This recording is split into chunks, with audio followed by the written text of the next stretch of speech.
Hi, this is Jaya. In this video, we shall see the summary of The School for Scandal, a play by Richard Sheridan.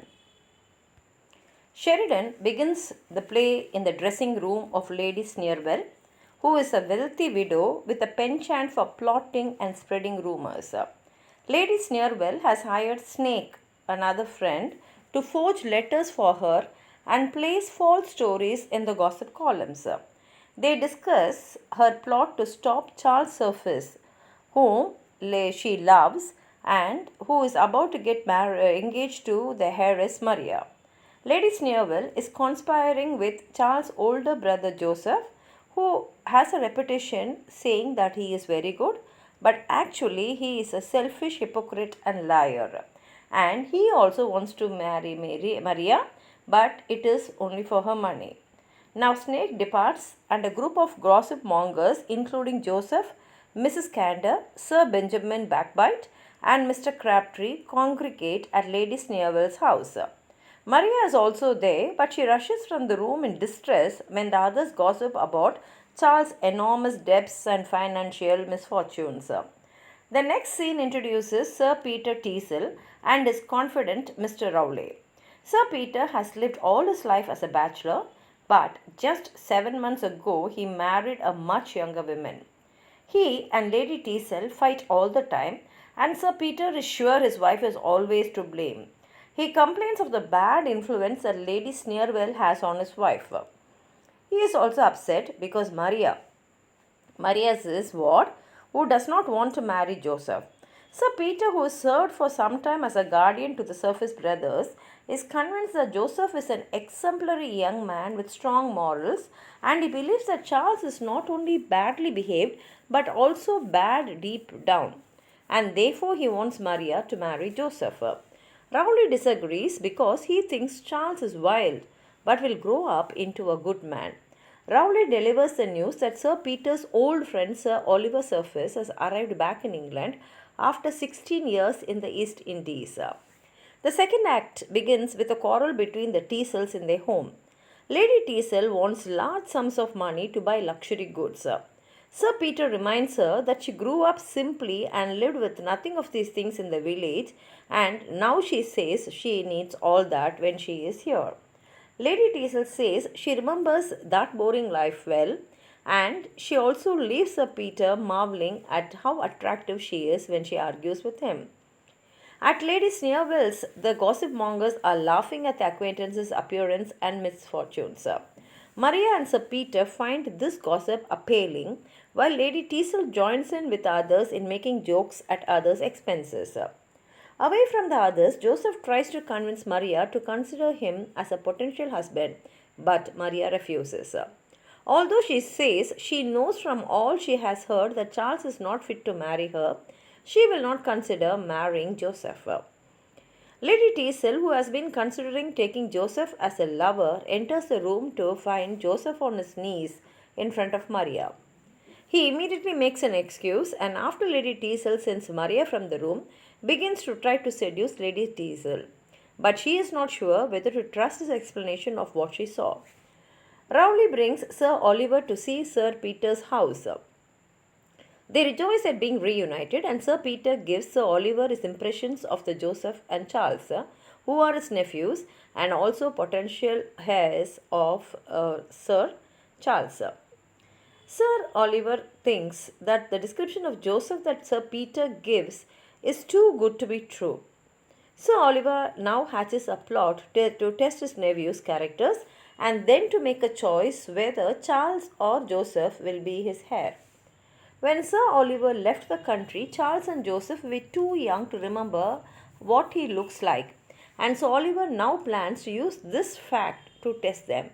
He plans to go to Charles disguised as a money lender named Mr. Premium to see how extravagant Charles really is. And to test Joseph's alleged morality, he plans to visit his older nephew in the guise of a poor relative who needs charity under the name Mr. Stanley. Rowley introduces Sir Oliver to Moses, a Jewish money lender who will accompany him to see Charles, and the two men leave to call on Charles. Left alone, Sir Peter immediately gets into an argument with Maria, who says she will not obey his command to marry Joseph. Maria runs from the room and Lady Teasel enters. Sir Peter proposes that they should stop their quarrelling and his wife immediately agrees. But when he tells her that she was always the one to start their fights in the past, they begin to fight again. Sir Peter accuses Lady Teasel of having an affair with Charles Surface, a rumour that Snake and Lady Sneerwell have been spreading. Lady Teasel indignantly denies this and leaves. Sir Peter is now infuriated, especially because Lady Teasel never loses her temper when they fight. Sir Oliver, pretending to be Mr. Premium, arrives with Moses at Charles's house, where Charles is drinking and playing cards with friends. Charles appeals to Mr. Premium for money, explaining that although he has sold off all his property, he expects to be the heir of the fabulously wealthy Sir Oliver. Charles suggests that Mr. Premium can collect the debt when Sir Oliver dies. Mr. Premium presses Charles for other collateral, and Charles suggests that he can sell him the family portraits. Inwardly, Sir Oliver is shocked at the disrespect this shows to family tradition, but he bids for the portraits in an auction. As the auction nears its end, Sir Oliver asks if Charles will send him a specific portrait. Charles refuses, saying that it is the portrait of his generous benefactor Sir Oliver. Touched by this, Sir Oliver inwardly forgives Charles for being so extravagant. In the next scene, Lady Teasel arrives late for a date with Joseph at his house. She complains about her fights with Sir Peter, but is still unsure whether she wants to commit adultery with Joseph. Sir Peter arrives and is terrified of being discovered. Lady Teasel hides behind a screen in Joseph's room as Sir Peter makes his way up the stairs. Sir Peter confides in Joseph that he is worried his wife is having an affair with Charles, but that he plans to soon give her financial independence from him, which he hopes will ease their fights. Sir Peter begins to talk to Joseph about a desire to marry Maria, but Joseph tries to stop him, not wanting Lady Teasel to learn that he is courting Maria too. At that moment, Charles arrives. Sir Peter says he will eavesdrop on the brothers to discover the truth about Charles and his wife. Sir Peter tries to hide behind the screen, but Joseph stops him, explaining that he already has a lover hiding there. Sir Peter hides in a closet instead. Charles enters and Joseph asks him about Lady Teasel. Charles denies any involvement with Lady Teasel and begins to say that he believed that Joseph and Lady Teasel were the ones having the affair. Joseph stops Charles from telling him Sir Peter is listening. Sir Peter comes out and tells Charles he is very relieved.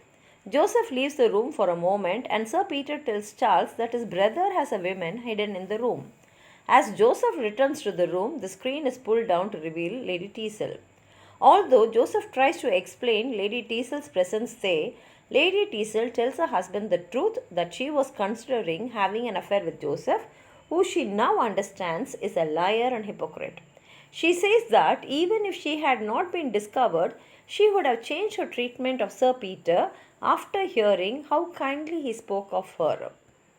Soon after the Teasels leave, Joseph is visited by Sir Oliver, who pretends to be a poor relative named Mr. Stanley.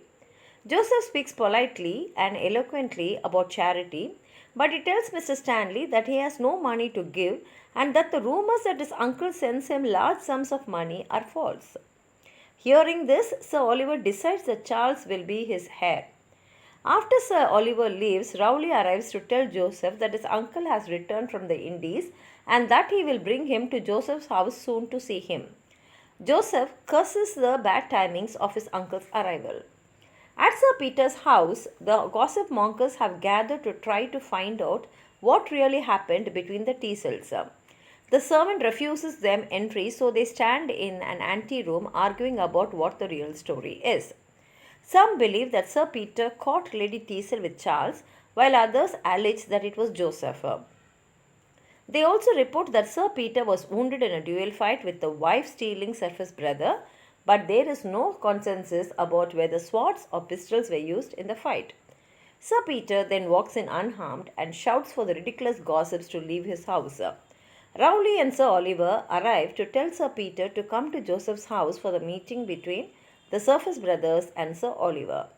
Rowley pleads Lady Teazle's case, saying that he spoke to her and she feels terrible for the pain and embarrassment she caused him. Upon Rowling's urging, Sir Peter decides to reconcile with Lady Teazle. At Joseph's house, Lady Sneerwell complains that Joseph ruined her chance to disrupt Charles and Maria's engagement by getting caught pursuing Lady Teazle. Joseph tells Lady Sneerwell she may still have a chance with Charles because Snake has forged letters that suggest Charles has pledged to marry Lady Sneerwell, which should also ruin Charles's chance with Maria. So Oliver and Charles arrive and Lady Sneerwell hides in the next room. The brothers wish to make good impression on Sir Oliver and try to force the man they believe to be Mr. Premium or Mr. Stanley from the room, fearing what he will say to their uncle about their behavior. Sir Peter, Lady Teazle, Rowley and Maria arrive and the Teazles reveal to the Surface brothers that the man they are throwing out of the house is their uncle Oliver. Joseph tries to make excuses for his behavior, but Charles only apologizes for having disrespected the family by selling the portraits. So Oliver tells Charles he forgives him everything and Joseph that he sees through his hypocrisy. Lady Teazle suggests that Charles may also be interested in gaining Maria's forgiveness, but Maria says that she knows he is already engaged to another. Charles is dumbfounded. Lady Sneerwell emerges from hiding to claim that Charles is engaged to her, but Rowley summons Snake, who reveals that he was paid to forge letters for Lady Sneerwell, but paid double to reveal the truth to Rowley. Lady Sneerwell storms from the room in frustration and Joseph follows her. The play ends with an engagement between Maria and Charles, who will be his uncle's sole heir, and here ends the play. And the most interesting fact is, in this, all the characters are named according to their nature. So the characters' names itself reveal about each and every person in this play. And if you have anything more to add on to what I've said, please write it in the comment box. Like the video, share it with your friends, and if you have not subscribed my channel, please subscribe and support. Thank you.